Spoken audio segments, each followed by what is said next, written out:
तो ईवीएम खुल चुकी है और ईवीएम खुलने के बाद बिहार में जो दिग्गज नेता हैं, चाहे वो तेजस्वी यादव हैं, तेज प्रताप हैं या फिर जनसुराज के नेता हैं या फिर बीजेपी के हैं, उन्होंने चौंका दिया है। खास तौर पर जनसुराज के 2 कैंडिडेट इस वक्त रुझानों में आगे चल रहे हैं, लेकिन उसके अलावा जो इस बार सेलिब्रिटी जो बिहार में चुनाव लड़ रहे हैं, चाहे वो राजनेता हो या फिर वो फिल्मी कलाकार हो यानी भोजपुरी कलाकार हो, उनका क्या हाल है वो जानते हैं। मेरे साथ जी बिहार के संपादक हैं सुनील जी। सुनील जी, क्या है जितने भी सेलिब्रिटी चुनाव लड़ रहे हैं, चाहे वो तेजस्वी यादव हो या फिर वो खेसारी लाल हो या फिर मनीष कश्यप भी काफ़ी चर्चित हैं, कौन आगे चल रहा है फिलहाल?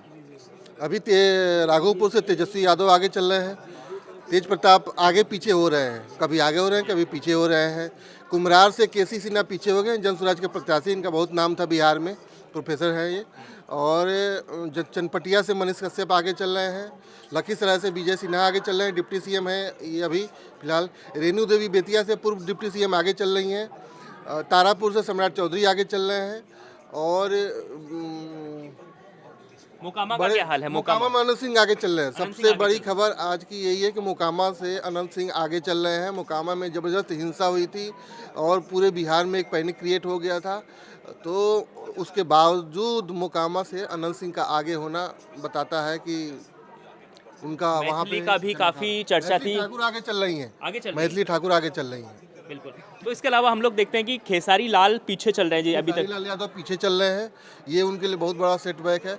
इस चुनाव में अगर सबसे ज़्यादा कोई विवादों में और चर्चा में रहा तो खेसारी लाल यादव थे। पहले दौर का चुनाव तो लगता है था कि पूरा चुनाव ही खेसारी लाल यादव के इर्द गिर्द घूम रहा है। जो भी भोजपुरी के हीरो हीरोइन चाहे भाजपा नेता आ रहे थे, खेसारी यादव पे 1-2 कमेंट करते थे, खेसारी लाल यादव उस पर महफिल लूट लेते थे। लेकिन खेसारी लाल यादव अब पीछे चल रहे हैं।